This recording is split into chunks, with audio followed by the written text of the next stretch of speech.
చాలామంది తెలంగాణలో భారతీయ జనతా పార్టీ అంటే కేవలం అర్బన్ పార్టీ, గ్రామాల్లో లేదు, తెలంగాణలో అధికారంలోకి రాదని మాట్లాడతారు. అట్లాంటి వాళ్ళు శ్రద్ధగా వినండి.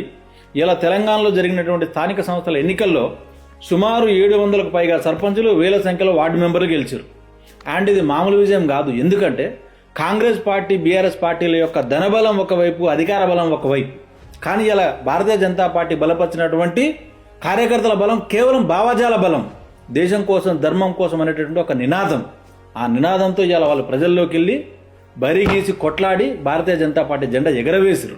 అండ్ ఎవరైతే ఓడిపోయారో వాళ్ళు కూడా చాలా తక్కువ ఓట్ల మెజారిటీతో ఓడిపోయారు. అండ్ రెండో పాయింట్ మనం గమనించాల్సింది ఏంటంటే తెలంగాణలో ఇలా 2019 ఎన్నికల్లో చూస్తే ఆ రోజు అంటే అధికారంలో ఉన్నటువంటి బీఆర్ఎస్ పార్టీకి సర్పంచులు, వార్డు మెంబర్లు ఎక్కువ వస్తుండే, కాంగ్రెస్కు తక్కువ వస్తుండే, బీజేపీకి మాత్రం 163 వచ్చినాయి.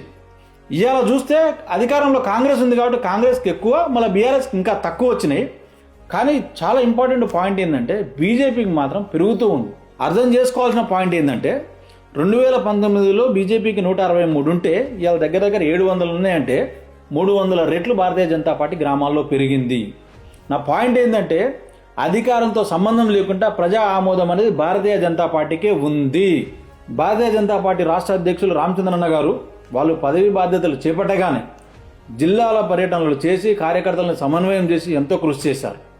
అండ్ వారితో పాటు వారి నాయకత్వంలో ఈ ఎమ్మెల్యేలు, ఎమ్మెల్సీలు, ఎంపీలు వీళ్ళు కూడా చాలా కృషి చేశారు. అండ్ ముఖ్యంగా కార్యకర్తలు, భారతీయ జనతా పార్టీ కార్యకర్తలు కూడా ఇవాళ ఈ మార్పుకు అండ్ ఈ మార్పులో ప్రధాన పాత్ర పోషించారు. వీళ్ళందరి సమన్వయం, వీళ్ళు నిరంతరం ప్రభుత్వ లోపాలను ప్రశ్నించడం, ప్రజల్లో అవగాహన కల్పించడం వల్ల ఇవాళ ఈ యొక్క మార్పు, ఈ విజయం భారతీయ జనతా పార్టీ కార్యకర్తలకు సాధ్యమైంది.